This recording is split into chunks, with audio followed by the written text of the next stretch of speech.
প্রিয় শিক্ষার্থীরা, কেমন আছো তোমরা? আশা করছি সবাই ভালো আছো। আমিও ভালো আছি। মহানগর মীর সিরাজুল ইসলাম উচ্চ বিদ্যালয়ে অনলাইন ক্লাসের পক্ষ থেকে স্বাগত জানাচ্ছি। আমি ফারজানা আক্তার, সহকারী শিক্ষক, মহানগর মীর সিরাজুল ইসলাম উচ্চ বিদ্যালয়। প্রিয় শিক্ষার্থীরা, আমি তোমাদেরকে আজকে পড়াবো নবম শ্রেণীর বাংলা প্রথম পত্র গদ্য। প্রিয় শিক্ষার্থীরা, আমি তোমাদেরকে প্রথমে একটা ছবি দেখাই।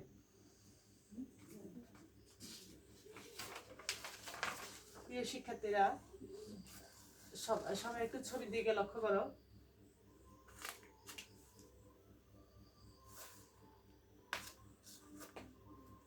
প্রিয় শিক্ষার্থীরা, সবাই একটু ছবির দিকে লক্ষ্য করো। তোমরা দেখো তো ছবির মানুষটাকে তোমরা চিনতে পারো কিনা? উনি হচ্ছে আমাদের বিশ্বকবি কবিগুরু রবীন্দ্রনাথ ঠাকুর। প্রিয় শিক্ষার্থীরা, এতক্ষণে তাহলে তোমরা বুঝছো আমাদের আজকের পাঠের বিষয় কি। আমাদের আজকের পাঠের বিষয় হচ্ছে বিশ্বকবি কবিগুরু রবীন্দ্রনাথ ঠাকুরের সুবা। তাহলে আজকে আমাদের পাঠ হচ্ছে কি, আমাদের বিশ্বকবি রবীন্দ্রনাথ ঠাকুরের সুবা। রবীন্দ্রনাথ ঠাকুর জন্ম 1268, মৃত্যু 1348। প্রিয় শিক্ষার্থীরা, আমরা এবার লেখক পরিচিতিটা একটু জেনে নিব। মূল পাঠে যাওয়ার আগে আমরা আবার লেখক পরিচিতিটা একটু জেনে নিই।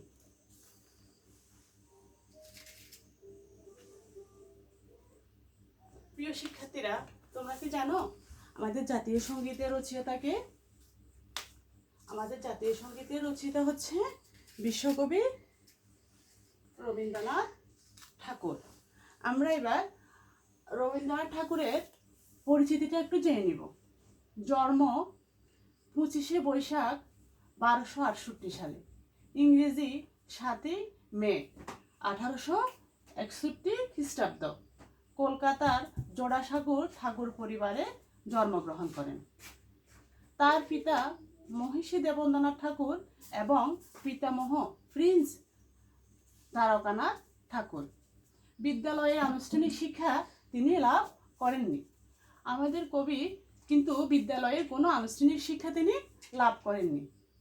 তিনি ছিলেন প্রকৃত অর্থেই অসামান্য প্রতিভাবান ব্যক্তি। বাল্যকালেই তার কবি প্রতিভার উন্মেষ ঘটে। মাত্র 15 বছর বয়সে তার বনফুল কাব্য প্রকাশিত হয়। 1913 সালে রবীন্দ্রনাথ গীতাঞ্জলি কাব্যের জন্য এশিয়ানদের মধ্যে সাহিত্যে প্রথম নোবেল পুরস্কার লাভ করেন। তাহলে প্রিয় শিক্ষার্থীরা, তোমরা লক্ষ্য করো, এশিয়ানদের মধ্যে প্রথম সাহিত্যে নোবেল পুরস্কার লাভ করেন কে? তা হচ্ছে আমাদের বিশ্বকবি রবীন্দ্রনাথ ঠাকুর। কত সালে? 1913 সালে। কোন কাব্যের জন্য? গীতাঞ্জলি। সাহিত্যের সকল শাখায় দ্রুত উন্নতি লাভ করেন এবং বিশ্ব দরবারে গৌরবের আসনে প্রতিষ্ঠিত হয়। কে? আমাদের কবি। তিনি যে শুধু কবি ছিলেন তা কিন্তু নয়, তিনি একাধারে সাহিত্যিক, দার্শনিক, শিক্ষাবিদ, সুরকার, নাট্যকার, প্রযোজক ও অভিনেতা। সাহিত্যের সকল শাখায় ছিল তার অসামান্য অবদান। কাব্য, ছোট গল্প, উপন্যাস, নাটক, প্রবন্ধ, গান ইত্যাদি সাহিত্যের সকল শাখায় তার অবদানে সমৃদ্ধ। তার অজস্র রচনার মধ্যে মানসী, সোনার তরী, চিত্রা, কল্পনা, খনিকা, বলাকা, পুনচ্ছদ, চোখের বালি, গোড়া, গড়ে বাহিরে, যোগাযোগ, শেষের কবিতা, বিসর্জন, ডাকঘর, রক্ত করবী, গল্পগুচ্ছ, বিচিত্র, প্রবন্ধ ইত্যাদি বিশেষভাবে উল্লেখযোগ্য। আমাদের কবি মৃত্যুবরণ করেন 22শে শ্রাবণ 1348 সালে, ইংরেজি 7ই আগস্ট 1941 খ্রিস্টাব্দ, কলকাতায় বিশ্বকবি কবিগুরু রবীন্দ্রনাথ ঠাকুর শেষ নিঃশ্বাস ত্যাগ করেন। প্রিয় শিক্ষার্থীরা, আমরা এতক্ষণ লেখক পরিচিতিটা একটু জেনে নিয়েছি। এবার আমরা একটু মূল পাঠে যাই। প্রিয় শিক্ষার্থীরা, তোমরা তোমাদের বাংলা সাহিত্য বইটা একটু নাও সবাই। রবীন্দ্রনাথ ঠাকুরের সুবা একটু না, সুবাটা একটু লক্ষ্য করো। প্রিয় শিক্ষার্থীরা, আমি এবার তোমাদের সামনে সরব পাঠ করব। মেয়েটির নাম যখন সুবাসিনী রাখা হয়েছিল, তখন কে জানিত সেই বোবা হইবে? প্রিয় শিক্ষার্থীরা, বোবা বলতে আমরা কি বুঝি? যে কথা বলতে পারে না সে হচ্ছে কি বোবা। তার দুটো বড় বোনকে সুকেশিনী ও সুহাসিনী নাম দেওয়া হয়েছিল। তাই মিলের অনুরোধে তার বাপ ছোট মেয়েটির নাম সুবাসিনী রাখে। এখন সকলে তাহাকে সংক্ষেপে সুবা বলে। তাহলে সুবার পুরো নামটা হচ্ছে কি সুবাসিনী, সংক্ষেপে তাকে কি ডাকা হচ্ছে সুবা। একজন ব্যক্তির মেয়ের নাম অনুসারে আমাদের এই গল্পটা হচ্ছে কি সুবা। দস্তুর মতো অনুসন্ধান ও অর্থ ব্যয়ে বড় দুটো বোনের বিবাহ হইয়া গেছে। দস্তুর মতো অনুসন্ধান বলতে আমরা এখানে বুঝি অনেক অনুসন্ধান করে, অনেক অর্থ ব্যয় করে সুবর বড় দুই বোনের বিবাহ হয়ে গেছে। এখন ছোটটি পিতা মাতার নীরব হৃদয় ভারের মতো বিরাজ করিতেছে। যে কথা কয় না সে যে অনুভব করে ইহা সকালের মনে হয় না। আমরা কি মনে করি, আমাদের সমাজ কি মনে করে, যে কথা বলতে পারে না, যে বোবা, তার মনে হয় মনে কোনো অনুভব নেই।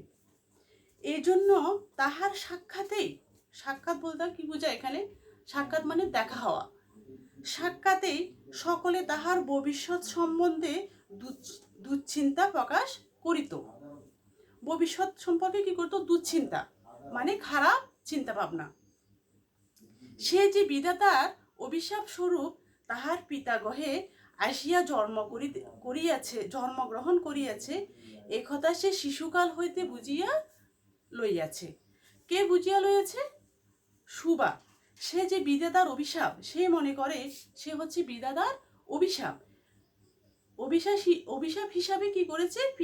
পিতার গৃহে মানে হচ্ছে ঘরে জন্মগ্রহণ করেছে, সেটা হচ্ছে ছোটবেলা থেকে কি করছে সুবা বুঝতে পেরেছে। তাহার ফল এই হইয়াছিল, সাধারণের দৃষ্টিপথ হইতে সে আপনাকে গোপন করিয়া রাখিতেই সর্বদা চেষ্টা করিত। সে এ কথা যখন বুঝতে পেরেছে ছোটবেলা থেকে, সে তার বিধাতার অভিশাপ, সেজন্য সে সাধারণ বলতে সাধারণ মানুষ যারা আছে তাদের কাছ থেকে কি করতো? নিজেকে গোপন করতো মানে আড়াল করে রাখতো। সব সময় চেষ্টা করিত, মনে করিত আমাকে সবাই ভুলিয়া বাঁচি। সে মনে করতো তাকে যদি সবাই ভুলে যায় তাহলে সে বেঁচে যায়। কিন্তু বেদনা কি কেহ কখনো ভুলে? বেদনা বলতে এখানে কি বুঝাচ্ছে? দুঃখ কি কেউ কখনো ভুলে? পিতামাতার মনে সেই সর্বদা জাগরুক ছিল। সে সবসময় পিতামাতার কাছে ছিল, জাগ্রত ছিল। বিশেষত তাহার মা তাহাকে নিজের একটা ত্রুটি স্বরূপ দেখিতেন। ত্রুটি বলতে কি? ভুল। সুবার মা সবসময় ভাবতো সুবা তার একটি কি ভুল স্বরূপ। কেননা মাতা পুত্র অপেক্ষা কন্যাকে নিজের অঙ্গরূপে দেখেন। একজন মা তার ছেলেকে না, তার মেয়েকে কি নিজের একটা অঙ্গ, শরীরের একটা অঙ্গ বলে মনে করেন। কন্যার কোনো অসম্পূর্ণতা দেখিলে সেটা যেন বিশেষভাবে নিজের লজ্জা কারণ বলিয়া মনে করেন। বরঞ্চ কন্যার পিতা বাণীকণ্ঠ। তাহলে কন্যা বলতে এখানে কাকে বুঝাচ্ছে শিক্ষার্থীরা? সুবাকে। তাহলে সুবার পিতার নাম কি? বাণীকণ্ঠ। সুবাকে তাহার অন্য দুই মেয়েদের অপেক্ষায় যেন একটু বেশি ভালোবাসিতেন। তাহলে সুবার বাবা বাণীকণ্ঠের আরো দুটো যে মেয়ে ছিল, একটা ছিল কি সুকেশিনী ও সুহাসিনী। এই দুইটা মেয়ের থেকে সুবাকে একটু বেশি ভালোবাসিতেন। যদিও সুবা কি কথা বলতে পারে না, বোবা। ওকে সবাই কি মনে করে? ওকে মনে করে পিতা মাতার একটা কি ত্রুটি। কিন্তু মাতা তাহাকে নিজের গর্বের কলঙ্ক জ্ঞান করিয়া তাহার প্রতি বড় বিরক্ত ছিলেন। যদিও সুবার বাবা বাণীকণ্ঠ সুবাকে খুব ভালোবাসিতেন, কিন্তু মা তাকে কি মনে করতেন? গর্বের কলঙ্ক। শুবার কথা ছিল না, কিন্তু তাহার সুদীর্ঘ, সুদীর্ঘ মানে কি অনেক বড়, পল্লব বিশিষ্ট বড় বড় দুটো কালো চোখ, যেন কালো চোখ ছিল, এবং তাহার উষ্ট্রাদর ভাবের আভাস মাত্র কচি কিশালয়ের মতো কাঁপিয়া উঠিত। কথায় আমরা যে বা প্রকাশ করি সেটা আমাদিওকে অনেকটা নিজের চেষ্টায় করিয়া লইতে হয়, অনেকটা তর্জমা করার মতো। প্রিয় শিক্ষার্থীরা, তর্জমা বলতে আমরা কি বুঝি? অন্য ভাষাকে এক ভাষা থেকে অন্য ভাষায় রূপান্তর করা। সকল সময়ে ঠিক হয় না, ক্ষমতার অভাবে অনেক সময় ভুলেও হয়, কিন্তু কালো চোখকে কিন্তু তর্জমা করিতে হয় না। কালো চোখকে কি করে, চোখ দেখে কি করে সবাই বুঝে যায়।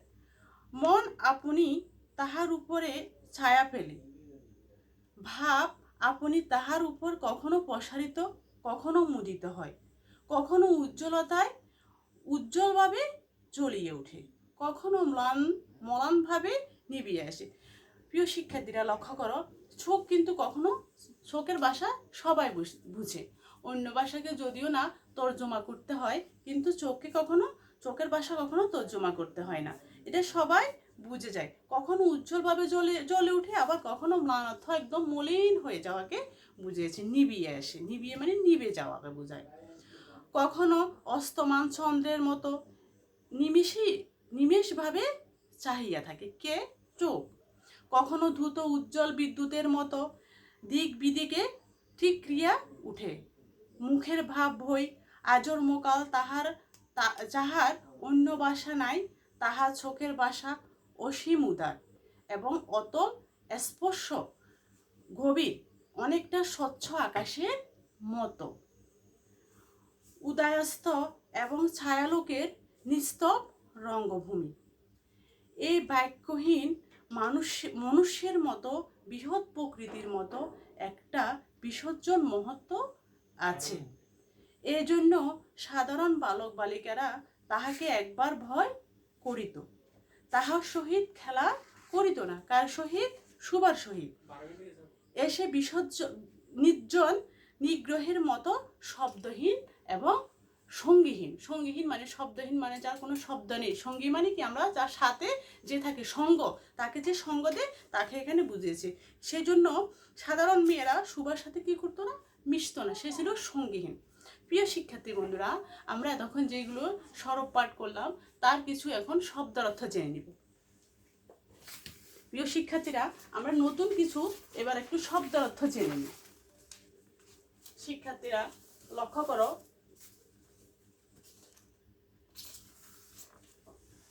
আমরা কিছু এবার শব্দের অর্থ জেনে নিব, নতুন নতুন কিছু অর্থ জেনে নিব।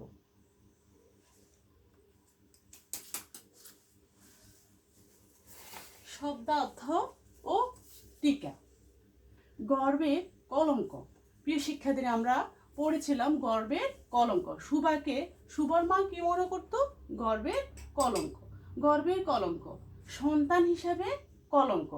গর্ব হলো মায়ের পেট যে ব্যক্তি বা বস্তুকে পরিবারে নেতিবাচক বলতে কি বলছে? খারাপ হিসাবে দেখা হয়, তা হলো কি?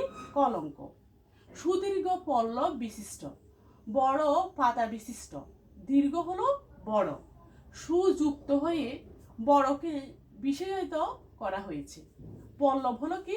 পাতা, এখানে চোখের পাতা হিসাবে ব্যবহৃত হয়েছে। ওষ্ঠাদর, ওষ্ঠ এবং অদর উপরে ও নিচের ঠোঁট। কিশলয়, গাছের নতুন পাতা। তর্জমা, অনুবাদ, এক ভাষা থেকে অন্য ভাষায় বলা এবং লেখা। অস্তমান, ডুবন্ত, ডুবে যাচ্ছে এমন। চন্দ্র সূর্যের পশ্চিম দিকে অদৃশ্য অবস্থা। অনিমেষ, অপলক, পলকহীন, মানে চোখ আমরা বলি পলক, এক পলকে তাকে আছে, পলকহীন। উদয়াস্ত, উদয় যোগ অস্ত। উদয়াস্ত সন্নিবেশ আছে কি? উদয় যোগ অস্ত সমান সমান উদয়াস্ত। আবির্ভাব, ও তিরোভাব, উঠা ও ডোবা। বাখারি, কাদের দুই দিকে দু প্রান্তে ঝুলিয়ে বোঝা বহনের বাঁশের ফালে। ডেকিশালা, যেই ঘরে ঢেকে রাখা হয়। ডেকি হলো ধান থেকে চাল তৈরির লোকজ যন্ত্র। এখানে গ্রামীণ জীবনে অনেক বাড়িতে ডেকির ঘর আছে। গার্হস্থ্য সচ্ছলতা, পারিবারিক দৈনন্দিন জীবনের সচ্ছলতা। প্রিয় শিক্ষার্থীরা, আমরা কিছু নতুন শব্দার্থ জেনে নিলাম। প্রিয় শিক্ষার্থীরা, এতক্ষণে তো আমরা তাহলে মনোযোগ দিয়ে আমাদের আজকের ক্লাসটা উপভোগ করেছো। তাহলে আজ এই পর্যন্ত, সবাইকে ধন্যবাদ।